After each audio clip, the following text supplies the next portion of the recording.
Hey, how are you able to dodge all those lasers coming your way? I'll tell you a secret. You know the rifles shoot out lasers, right? Sure. Well, as you know, lasers get reflected upon contact with a reflective surface. That's why I got a shiny chrome finish on my armor. That way, I'll never get shot. Genius, eh? Man, this is some bullshit! What's wrong with you? What's wrong with you? Sure.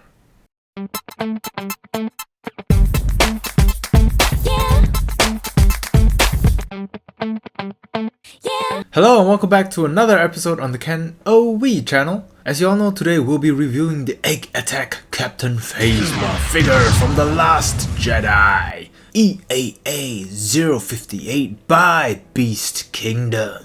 You might notice if you came across their products that some of them are labeled just EA while others have EAA, and the difference is that the EA ones are non-posable figures. They're basically statues with features, and the EAA, the extra A I'm assuming stands for action, are the posable figures. Alright, now history lesson is out of the way, let's start with the box. The front has the figure posing as the poster lady with a sneak peek of the figure with her name out in bold, though the gradient used in the text for Star Wars makes it hard to see. Going to the side, just more Star Wars text all over, and towards the back, the glorious standing pose, and of course the highlighted accessories and its features written in the bottom. Electroplated version, exclusive stand.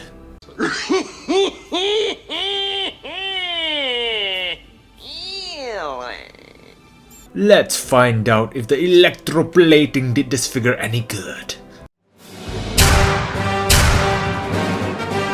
Look at her. She looks stunning. That electroplating really brought out the shine on her armor. You could even see yourself through her armor. Well ladies, if you forgot to bring a mirror, make sure you have this figure in your purse. They really sculpted this figure very nicely as well. All the lines engraved on her head, even the mouthpiece has little dotted holes which forms like a mesh effect there. The cape, which is made out of like a nylon material, and they had the red stripe on the sides. They shaped the gradient of the cape and even stitched a few patches. There's nothing flat about this figure. All the ins and outs of the armor design sculpted. You even have the mini beer keg at the back in case she gets thirsty, and going down to her crotch piece and her leg armor all looking nice and shiny. Bringing out the nitpicky head once again, I'd say her color tone seemed a lot darker than what's shown in the movies. Maybe it's the electroplating method which caused the figure to look a lot darker, sort of mixed between Captain Phasma and the Death Trooper color, and some images of the character herself vary since it's shiny and always reflecting the surrounding light, such in the case of this image, but looking at other images, I always thought she had a more silverish chrome look. Also, this figure isn't without its minor gripes. The hand where the finger stayed silver while they electroplated the wrist guard, so those fingers stand out, but I understand it would have been difficult to do it around the fingers.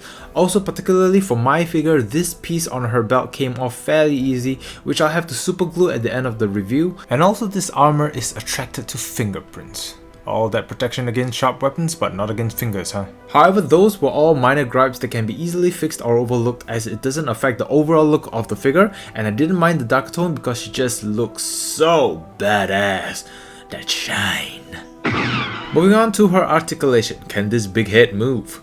Head is connected on a ball joint so it can move around plenty, left and right, up and down, pivot, no problem. Cape can be swung around, arm is also connected on a ball joint so it can move around, serves as a butterfly joint which can go up and down and left and right. Another interesting thing about her arm is that you can pull it out so you can move the arm outwards without being hindered by the shoulder armor, which I thought was clever. She has the beautiful bicep twist, bicep flex, no forearm rotation but it does wriggle a little bit. Wrist on a ball joint so 360 and move up and down. She has the mid and lower ab cut. Mid-ab can do the twist king and crunch and arch a little bit, which is a nice surprise. The lower ab can only do a slight twist king.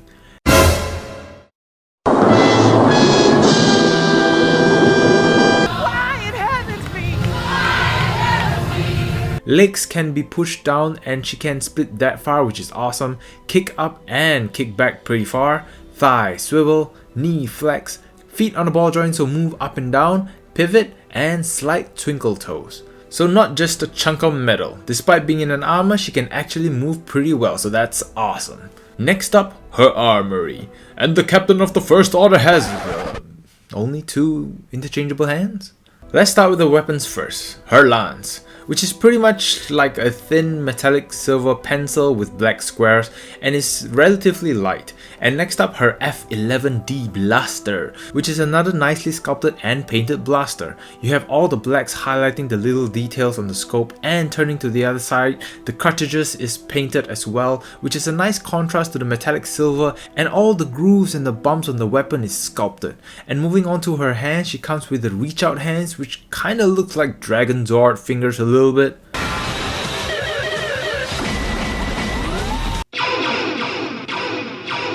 And she has the weapon holding hands, which serves to hold both the lance and the blaster. Here is holding the lance and the blaster, which doesn't look like it goes in all the way, but it still presents the illusion she's holding it. 5 ways to hold your blaster. The typical trooper, the ladylike pose, the gangster, the shoot in the leg pose, and lastly, the reason why stormtroopers miss pose. Also, not forgetting, each egg attack figure comes with a stand with their name, and this stand also has the Star Wars logo at the top, which is a nice touch. And here she is standing next to other figures. So, in summary, this figure looks extremely good thanks to the electroplating effect, but because of that effect, this figure comes with a price. A really premium price for a premium looking figure, and it is disappointing that she doesn't come with more accessories, but overall she is a badass looking Captain Phasma with a surprising amount of articulation, which still makes this a great package to have.